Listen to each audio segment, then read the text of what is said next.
A nossa saudação a todos que nos seguem neste momento. Este é o ponto de vista do nosso editorial nesta quinta-feira, 15 de outubro, dia do professor. O país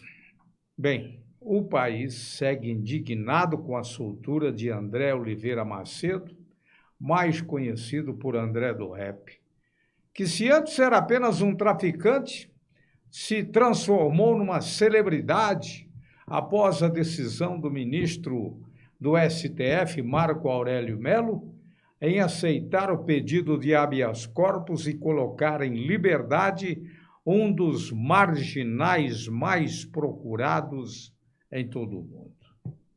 Mas assim tem sido a justiça brasileira em determinados momentos da sua história, dando motivos para que o STF seja interpretado como um vendedor de sentenças.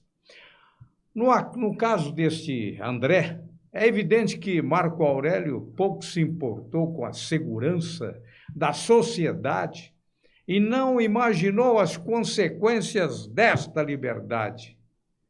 Assim, um ministro coloca na rua o traficante sem imaginar o que representaria a sua decisão estapafúrdia. E dando liberdade ao bandido, sobra a nós brasileiros tolos e idiotas uma pergunta: qual o bem que esse Marco Aurélio trouxe ao povo brasileiro, povo decente, honesto e trabalhador, soltando o criminoso?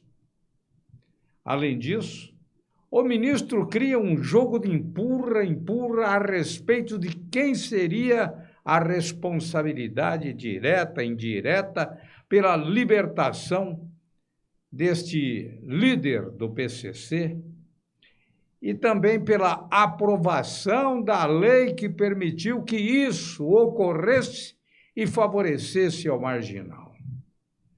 O ministro do STF, Marco Aurélio Mello, que libertou o traficante, alega só ter cumprido um novo dispositivo do Código de Processo Penal que constava do pacote anticrime do ex-ministro Sérgio Moro, aprovado em 2019 pelo Congresso Nacional e sancionado pelo presidente Jair Bolsonaro.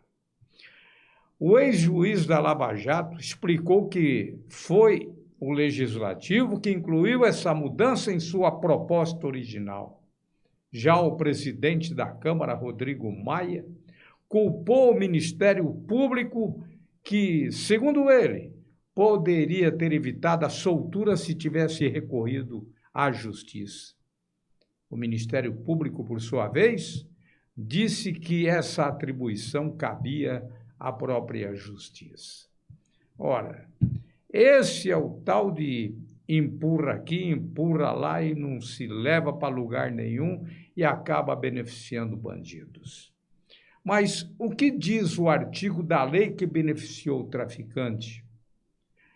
Trecho do artigo 316 do Código de Processo Penal, aprovado no pacote anticrime do ex-ministro Sérgio Moro, prevê que, decretada qualquer prisão preventiva, o órgão emissor da decisão deverá revisar a necessidade da manutenção dessa detenção a cada 90 dias.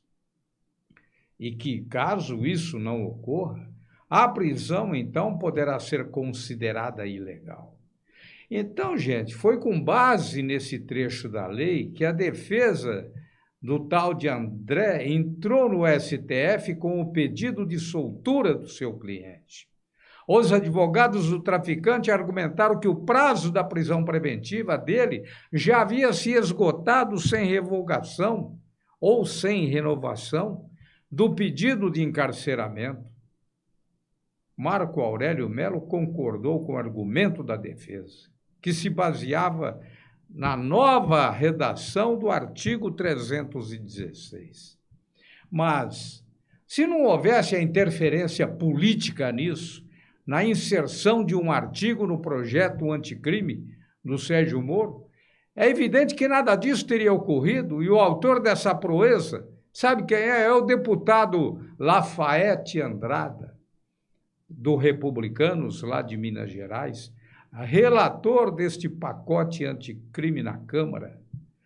O parlamentar sustenta, contudo, que o dispositivo ele não deveria ser utilizado para soltar traficantes, a exemplo de André. Segundo ele, a ideia do dispositivo era favorecer presos esquecidos que estavam muito tempo em prisão preventiva, mas sem condenação criminal definitiva. O que a gente quer dizer é que existe o político mal intencionado, existe o juiz mal intencionado.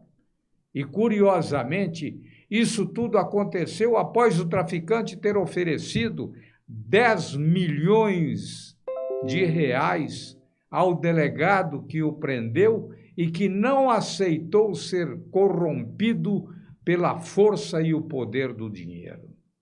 Enfim, é isso que acontece, lamentavelmente, em nosso Brasil. Este é, então, o ponto de vista do nosso editorial.